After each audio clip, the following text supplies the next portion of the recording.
The Ewoks' arrival on Endor in Return of the Jedi ignited a passionate debate. Are these diminutive forest dwellers endearing underdog heroes, or do they represent a narrative stumble that panders to younger viewers?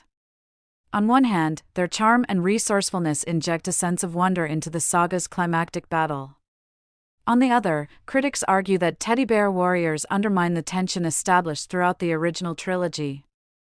This essay will explore the Ewoks' function in the Battle of Endor, weigh arguments about their plausibility, examine fan critiques of their commercial intent, and assess their lasting cultural footprint.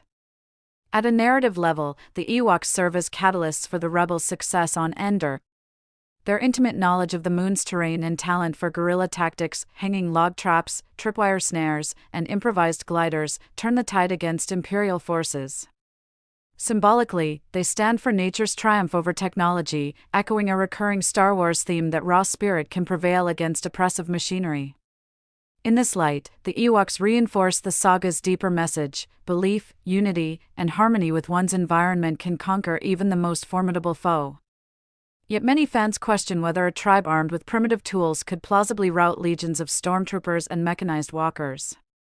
One popular Reddit theory suggests the Empire's own regulations saved the Ewoks. As inhabitants of a sanctuary moon, they were a protected species, and troopers allegedly feared the paperwork of accidentally killing one.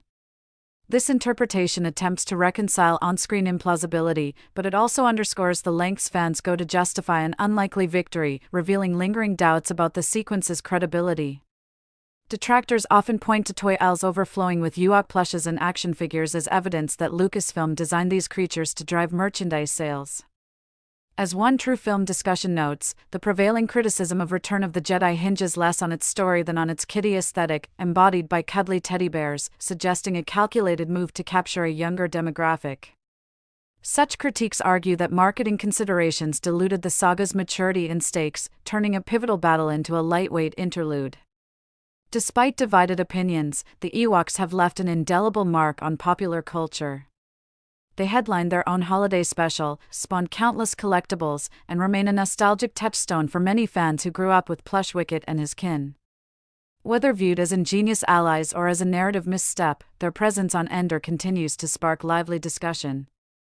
In the end, these furry fighters embody the dual legacy of Return of the Jedi, a film that balances epic adventure with the perils and profits of appealing to every age group.